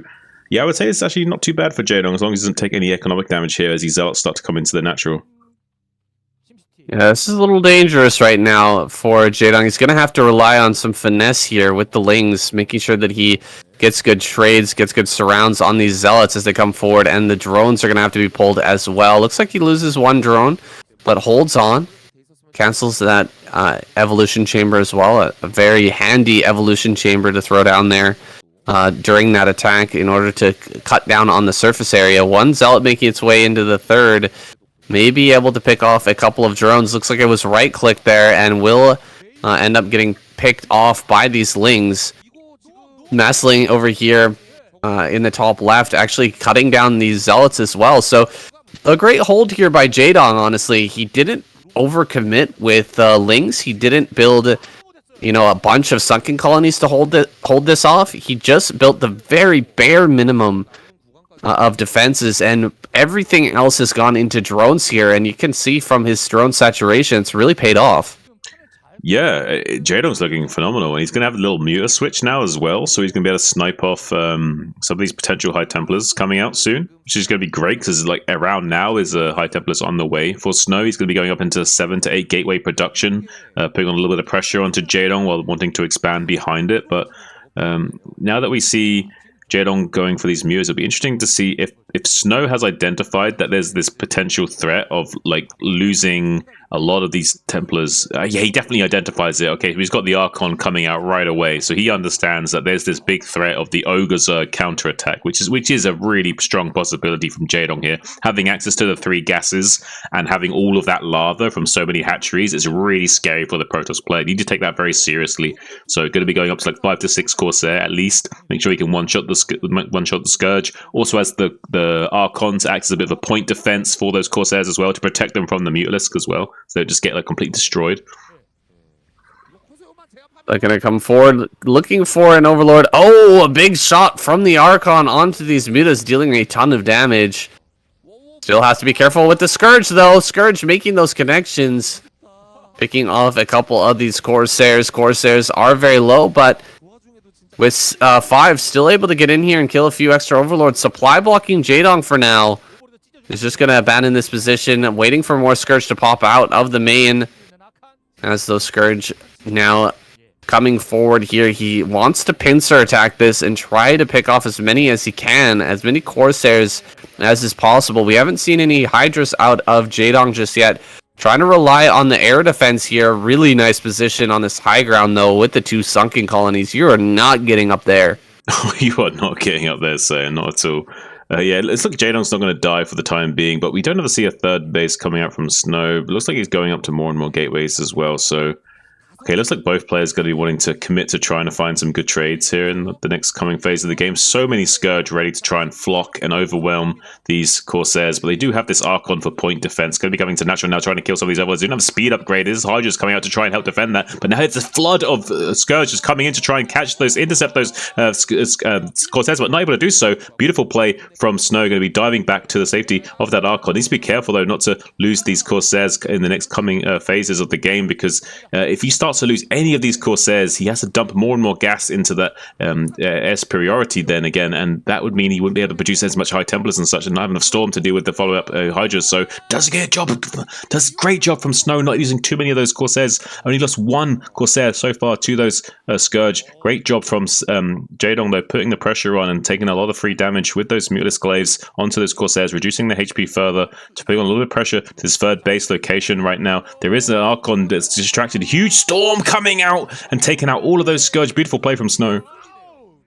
Wow, that Storm just crushing this Scourge number. And there's still a lot of Hydras here, but how many Storms does Snow have to throw down here? He's got one Storm. That was a pretty decent one on some of these Hydras. Another Templar is coming up here. Maybe he can pick off this Templar, though. Templar maybe going down here shortly. More Hydras coming up. The Zealots are just a little bit too high in number.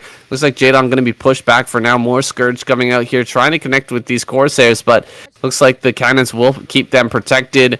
Hydras making their way up here. We've got one DT, but a good presence of mind here from Jaedong to keep a Overlord with this group. He should be able to push forward, but he's actually going to back away. Third base is down now for Snow. He's got that secured, so a fourth will have to come here in reply for Jaedong. He's going to take that low money fourth there, excuse me, on the false high ground in the middle of the map. So that's that base is not going to last for a very long time. It's much lower value than the base, say at the bottom right, the extra main base, but it will give him that little boost of minerals here in the mid game that maybe will be what he needs here to take on Snow on his 3 base. Right. Yeah, if he does want to go for more Battle Zerg style and kind of stay on like Hydra Lurker or just pure Hydra, he definitely will give him that little boost that he needs in the next few minutes to keep up with Snow. That's now on 3 base worth of production, currently ahead by about 30 supply, so it would definitely help give him that little bit of a boon going forward here. See a little bit of a drones being produced from Jaedong from the rounds of lava, trying to saturate the space as soon as possible. I imagine it will be finishing up his upgrades soon. It should be about +2 for Jaedong soon to the 2-1 of Snow, so that's gonna be pretty even on upgrades.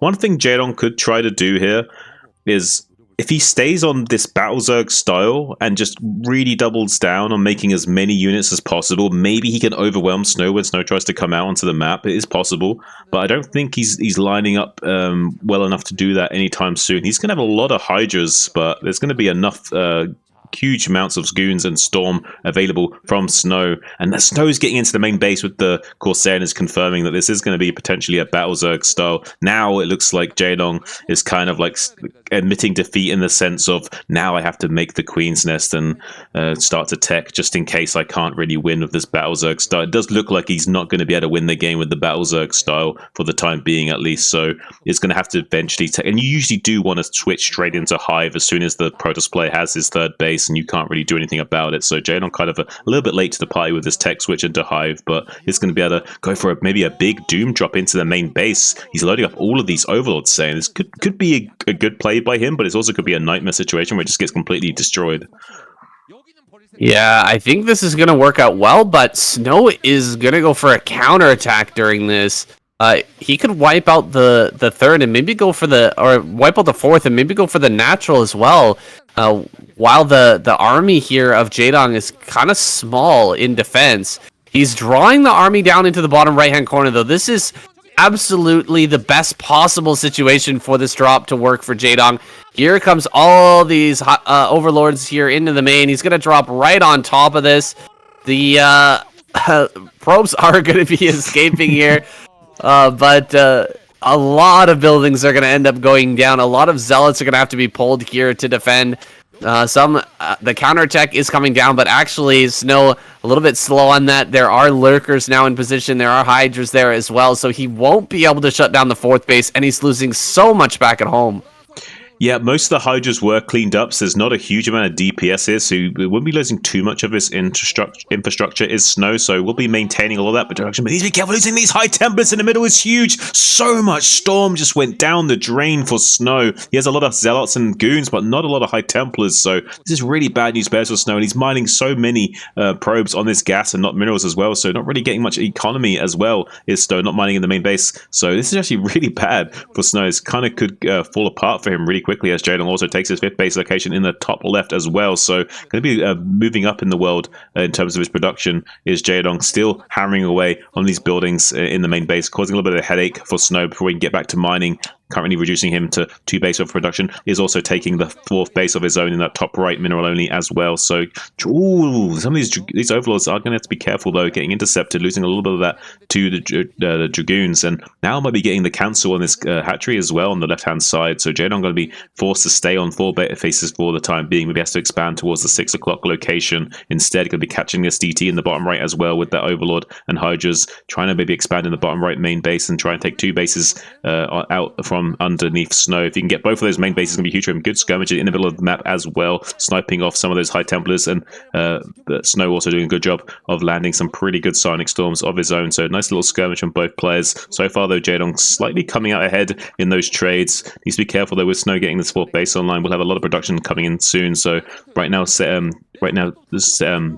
Jaedong needs to make sure whatever he does, he holds the right-hand side of the map to prevent Snow from stopping him from getting any more of the expansions. So he needs to expand to the 6 o'clock and then take the bottom right main. But meanwhile, also we're going for the main drop in again. So right now, Jaedong could do a big play in the main base of Snow. Maybe even kill the Nexus. Maybe kill some more of the tech as well. It's going to be a little bit of a trouble situation for Snow. But he's going to be trying to swing back all of his army to the north. Can he do it, Saiyan? It's going to be a little bit weird situation. He's got units in position to defend it though. Yeah, these units here are so important, but the base, main base is wide open. There's a lot of different locations to drop in here. He's going to keep these overlords floating over this area to make sure that he has the option to drop in once again, but Snow is actually coming down to shut down this 5th base. He may be able to crush this big skirmish here in the middle of the map. Some of these lurkers going to get picked off. Some of the zealots being pushed back as well. The big drop that was going down towards the main has been pulled away. A lot of those units are going to be dropped out and sent down here to help assist and try to defend this base down at the 6 o'clock, but it looks like Snow is going to be able to pick that off. A lot of Hydras here trying to surround this army. This is a wide concave here that Jaedong has set up, but Snow is going to back away and get himself into a tight little position here where he can storm down as many Hydras as possible. Lot of production here for Jaedong. He's still lagging behind a little bit in supply, but that is completely typical. This is a very, very even game. Jaedong coming in from all sides here with these Hydras. Got to be careful not to eat the biggest storms. Pretty decent storms from Snow, killing off a lot of these Hydras as they move forward. Oh, picking off some of the Templar here on the side. Not able to get great storms with that, and he's only got 1 storm left here, it looks like. And the rest of this army is going to get shoved into the bottom right-hand corner and killed. All these Dragoons are going to end up going down here eventually, and Snow's going to lose the entirety of his army, but what can Jaedong do with this? Can he take more bases? Because Snow is running out in a nice concave here. On the other side of this, he's not going to allow this base to be taken easily. It looks like Jaedong going to shut down the center right, but you know, I think that Snow will be able to produce another big army here. He should be able to come out and contest Jaedong once again. Killing off this army is not going to be as big of a deal as it kind of looks like on paper here. No, not at all, Saiyan. I mean, it's on one hand, it's kind of a bit of a standoff in this the bottom right because yeah, Snow's denying the space from being taken, but Jaedong could be taking the natural expansion. He probably should be going for that.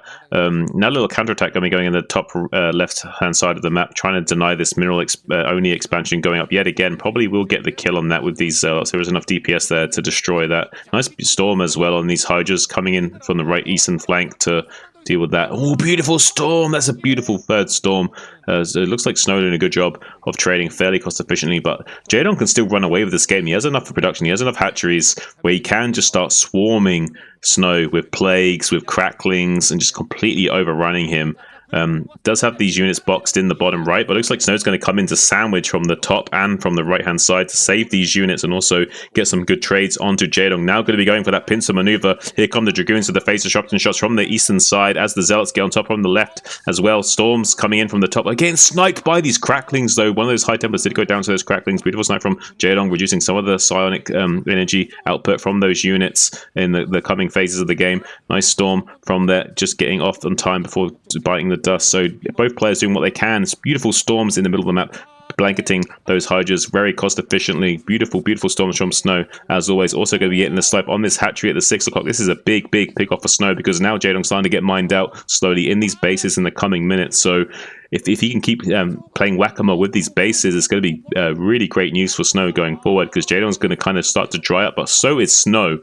So right now, this is going to be a weird situation where Snow's going to be on like 2 bases worth of production, and Jaedong's going to be on like 4 bases worth of production, but drying up to 2. So it's going to be very weird how these players navigate the next few minutes of the game. But Snow's getting his 3 o'clock base, which could be the nail in the coffin that he needs to be able to beat Jaedong. Yeah, this is crazy. The snipes on these hatcheries around the map have been keeping Snow in this game. Jaedong his production is pretty insane right now. His upgrades are looking good as well. This army moving through the middle of the map is looking small in comparison to what Jaedong can field. Another drop going for the main, it looks like. And Jaedong can get in here and pick this off. Start to get some kills on these gateways here. Drops coming through. Oh, is it empty? Empty? Oh, maybe he didn't actually send anything in there. It was just a fake out. Another base gonna go down here. That's crazy. He's gonna lose a lot of overlords for that fake. Pretty costly fake there.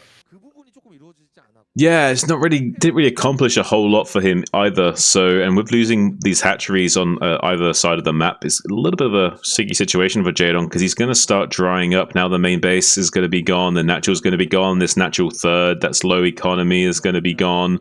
Eventually his 4th will even be mined out. He has this base at the 6 o'clock, but it's not really well defended right now. And Snow has identified there's a little pocket of weak resistance here that he can kind of sneak into. Jaedong has set up to flank this army, though. Could come in from a big surround from the left-hand side with these rally point units. So needs to be careful. There's a big critical mass of Dragoons and quite a few High Templars. Now, beautiful storms coming out onto these Hydras, but Jaedong moving through that storm nice and efficiently and killing the High Templar without losing too many of those Hydras. So good flank from Jaedong, trying to keep the attention of Snow to the northern side where he tries to come in from the southern threshold and take out some of these Dragoons and High Templars as well. But so far, Snow did a good job of keeping his army in a big tight ball and fighting efficiently. Jaedong has the supply advantage, though, in a sense, because even though he's slightly behind in supply of Snow, he is basically ahead in that sense. He has 3-2 upgrades on these Zerg units. So if he can somehow set up a good flank, then he is going to win the fight. It's just a matter of can Snow outmaneuver him and avoid him from taking this big surround from Jaedong. So as long as he can fight the Zerg head on and prevent that flank, he's going to be in a good position. Jaedong now moving a lot of his army into position to try and get around the back of that army, but Snow is doing a good job of staying tight, and it's a small contingency of Zealots moving to the top base side of the base to try and kill this hatchery as well, and while the units from Jaedong moving into the front line of the Protoss army, which actually suits Snow just fine. He will skirmish this down with storms. He has plenty of Dragoons here acting as like siege tanks, just shelling, and didn't lose that hatchery in the top left, Saiyan, and also a DT at the natural mineral army. Yeah, such a scrappy PVZ right now. I think Snow has done an amazing job of shutting down bases around the map, but finally we're going to see Jaedong take a base here in the top left. Oh, he might actually be able to get in here and stop this. This is going to be really, really close, actually.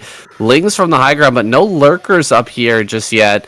Lings are going to be able to slow this down, and the flank will come through. There's the lurkers popping out now. I think he should be able to defend this. But it's going to be very, very close. Jaedong hasn't pulled his lurkers from bottom center just yet. Now he's going to unburrow everything and send it up here.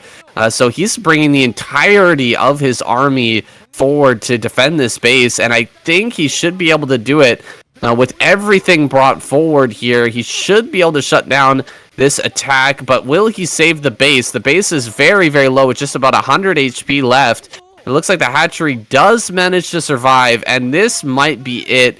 Jaedong's managed to keep this alive. He's going to morph it to a lair to give it a little bit more HP, but the bases are mining out here. Jaedong just now mining out his natural, going to send those drones over here to the top left base. This is a huge moment for Jaedong. Hanging on to that was critical. But now Snow going to swing the attention back down towards the bottom side of the map. Jaedong has to rotate constantly here. He doesn't have enough army to split his attention between two different locations. He's got to see where the Protoss is moving and react in order to bring all of his forces together in order to fight wherever the Protoss player is going to be attacking into. A drop here, shuttle. Maybe he can bring a shuttle forward and snipe that hatchery. A snipe on that hatchery would be insanely good for Snow right now. Yeah, and he's making that hatchery into a lair just to give it a little bit more HP, going to be giving it about 550 more hit points to kind of beef it up a little bit. So we'll have a little bit more HP now, around about 700 or so. So will it be a little bit harder to kill? But now Snow moving forward all the way to the natural expansion of Jaedong, having to shuffle back is Jaedong and set up his lurkers into a better position. We'll be able to hold on for the time being, but he's losing a lot of his units in the skirmish as well. So Snow doing what he can with what little he's got. He's only currently mining off these two bases, but now with the shuttle coming in, could do some huge damage. Here comes the Psionic Storm drop at this base. Huge storms on Jaedong's drones, killing almost every single one of them except one. Oh my god, that is critical damage here. 18 kills on that Archon. Nearly all of those being drones. That was the entirety of the economy for Jaedong. He just doesn't have much left around the map. There's quite a few drones down here. He's got a few drones over here at this base, but he's got so little remaining here after that drop. I don't know if he's going to be able to win this game. I think that Snow has kind of done the impossible here, managing to win this game, just sniping constantly at hatcheries. Finally, he's going to get down here and destroy this final mining base as well, and that's got to be it. Jaedong bringing his lurkers forward. He may be able to kill this army, but even if he wipes this efficiently, he just doesn't have the economy to continue fighting here. No, he doesn't at all. He's down to 59 supply to 137. Snow has navigated this game to absolute perfection. What a beautiful storm drop. And he's done such a good job of just getting around that map and just playing whack-a-mole with these bases and really slowing down the production and path of Jaedong. Always trying to get into that sort of like 10 hatchery late game production where he's got like 6 bases. GG is called from Jaedong. Well played from Snow. What a phenomenal turnaround of events.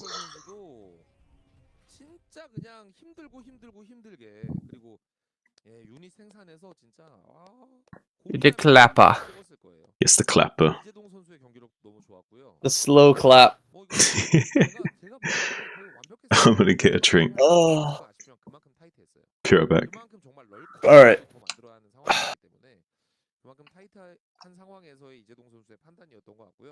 장윤철 선수의 어떤 마지막까지의 그 끝까지 집중력이 결국 승리를 가져왔네요.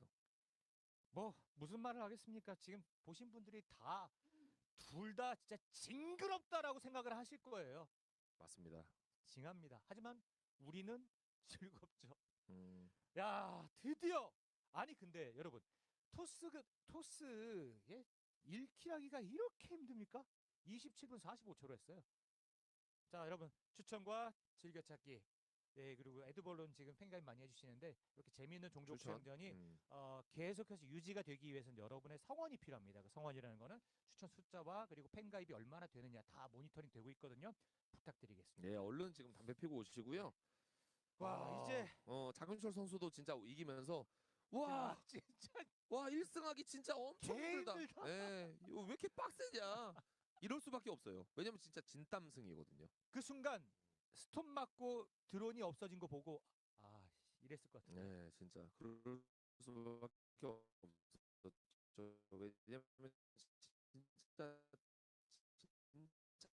팽팽하던 그 실이 거기서도 진짜 완전 고생하면서 진땀승을 거뒀고 예. 손은 진짜 완벽하게 풀렸을 것 같습니다. 잘할 것 같아요.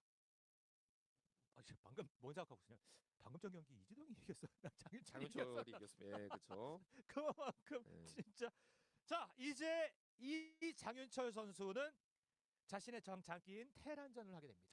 네, 테란전. 아직 노킬인 김지성, 첫 출전인 정영재. 가보시죠. 예, 테란전 너무 기대돼요. 예. 세상에서 내가 게임할 때 아니면 제일 재밌는 종족전. 네. 자, 김지성 선수 폴리포이드 나왔네요. 이번에 또 예선 맵이거든요. 폴리포이드, 네오 다크 오리진, 그리고 레트로. 이렇게가 예선 이번 ASL 예선 맵인데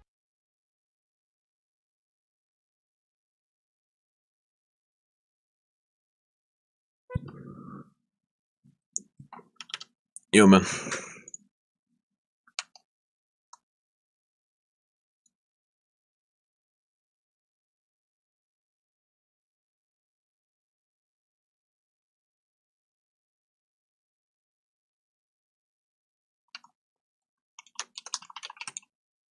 You there, Sam?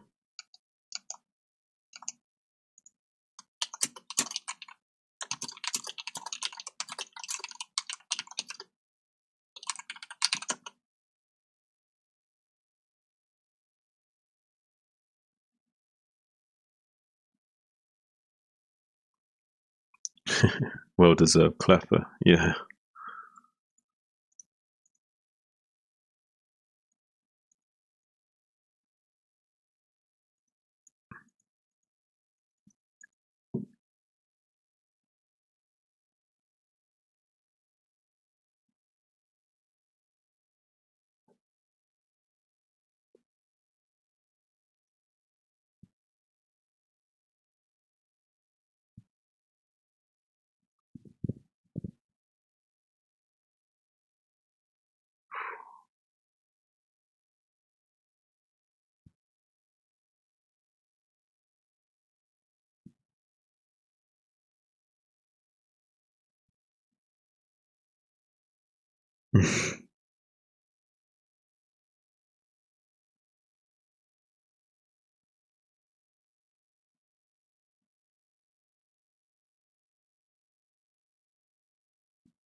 You back, Sam? Yo, I'm back.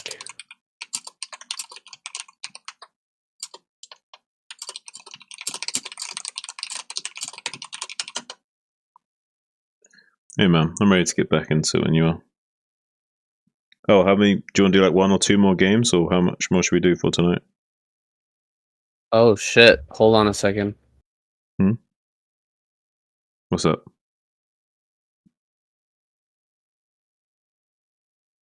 KCM just sent me a message and like, it's not good.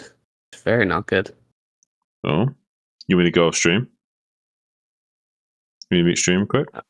Yeah. Hold on. All right, I'm muting stream.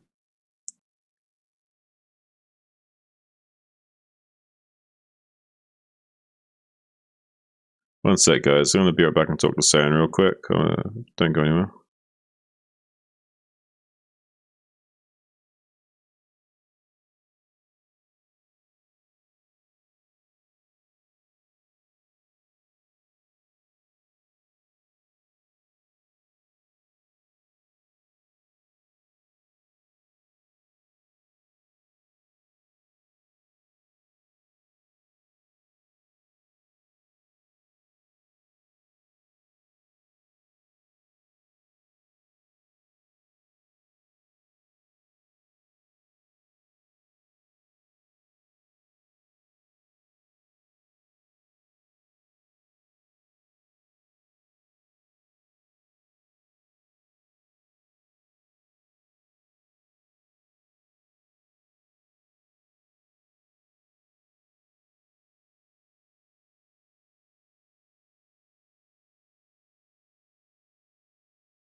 Hang on, guys. We're just trying to work to resolve something. It's actually nothing to do with KCM cast. What we're doing right now is to do with something else. Won't be too long.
All right, guys, I'm back.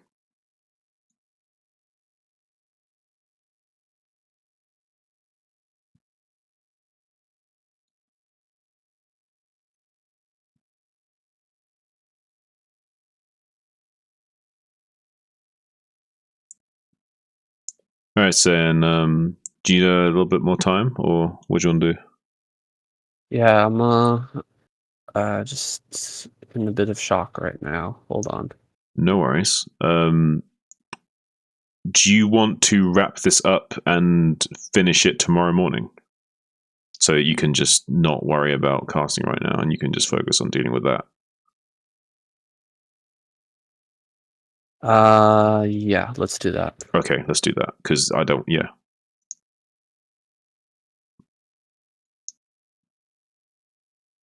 So we'll do the same sort of time tomorrow if you want, yeah? Instead of doing it in the evening, we'll do it the same morning time, because we need a bit more time, right? Okay. Okay, then. Message me when you figure that out, though, okay? Okay. If you need anything from me, let me know. Not that I could do anything. All right, sounds good. All right, man. I appreciate you. All right, dude. I hope Talk to you later. Talk to you later. I hope that gets resolved. Thanks.